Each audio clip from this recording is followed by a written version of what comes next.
If you're being patient with an avoidant right now, I need you to hear me clearly. Patience is not helping. It's actually quietly killing attraction. And if you keep doing this, you will lose them, not because they're avoidant, but because attraction is not going to be able to survive it. Now, a lot of people pride themselves on being patient. They think it means that they're mature, emotionally regulated, understanding, and they tell themselves, well, I'm not chasing, I'm doing this the right way. But patience, when it turns into passivity, does not preserve attraction.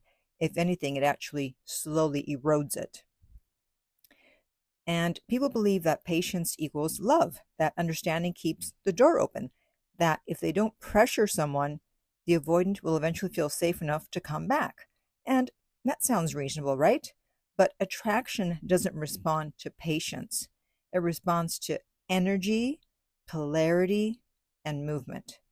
So, first, let me define what I'm actually talking about. I'm not talking about staying calm once. I'm not talking about giving someone a day or two of space. And I'm not talking about being emotionally regulated.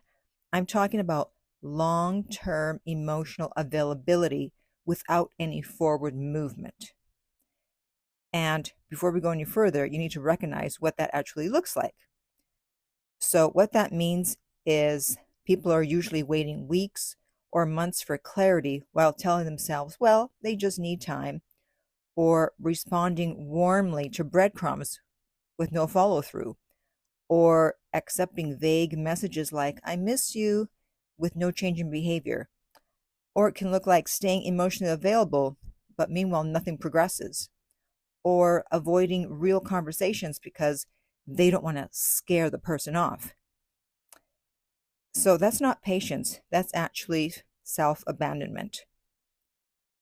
So, if patience is not the answer, then the question is, well, what does work without chasing, without pressuring, and without playing games? So, what actually works is a clean pullback. And a clean pullback looks very different depending on where you are in the dynamic, because this situation shows up in two phases. And by the way, if we have not met, my name is Lucia with The Art of Love. I'm a dating and relationship expert specializing in helping you get your ex back or to get over your ex. And if you do know me, welcome back, my beautiful no contact army. Okay, so let's talk about the two phases. So, phase one is when they've already pulled away or broken up with you. So, this is, of course, there's been a breakup or the relationship has been clearly downgraded, communication is inconsistent or unclear, and you're no longer moving forward as a couple. So here, patience backfires immediately.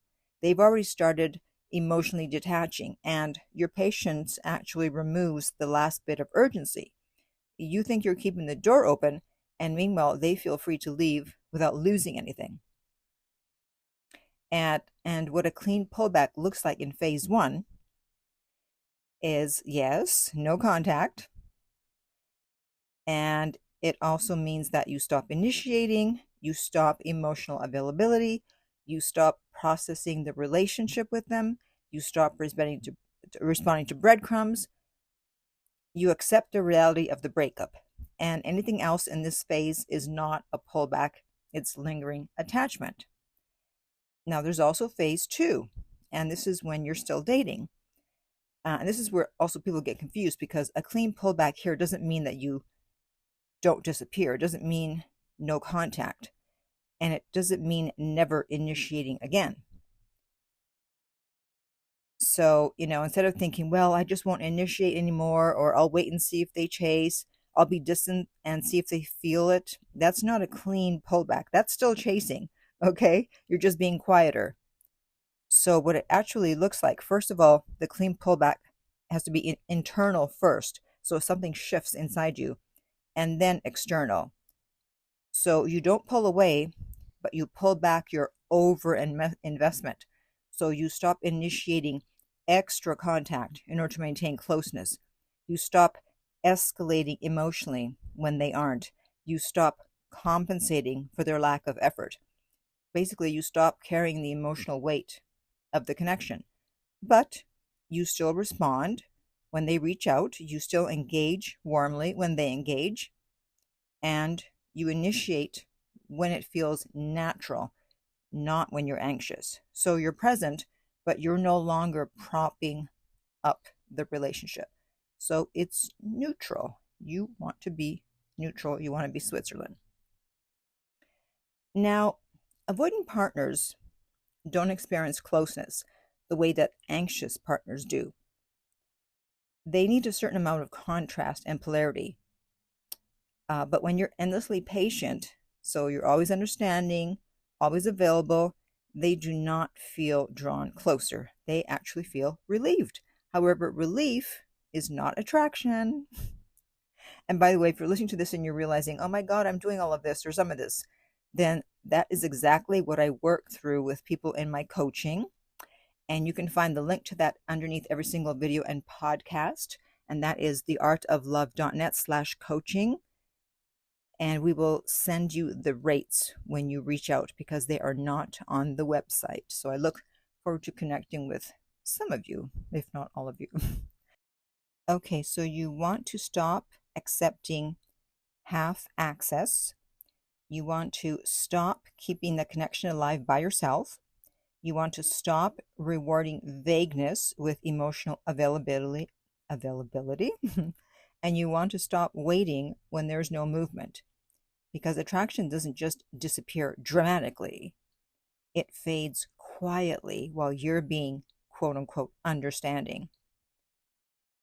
So what works isn't pressure, it isn't patience. As I said, it's the clean pullback. And it's not to manipulate, it's not to punish, but it's to restore polarity and self-respect. So you stop over-explaining, you stop hovering, you allow space to do what patience never can, and that is to force clarity.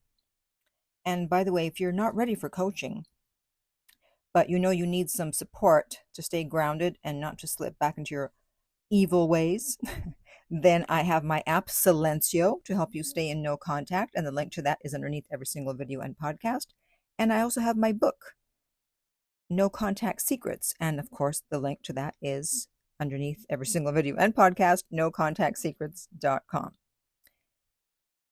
Okay, so I know that if you're the type of person who's loyal and thoughtful and emotionally aware, that hearing this is uncomfortable. But attraction does not respond to how much you understand someone. Think about it. There have been people, I'm sure, in the past who understood you, but does that mean that you were automatically attracted to them? No, probably not.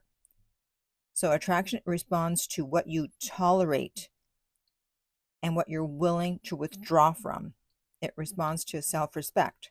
So if you've been patient, hoping they'd come back, then you might want to revisit that and rethink that, because being patient with an avoidant doesn't save the connection.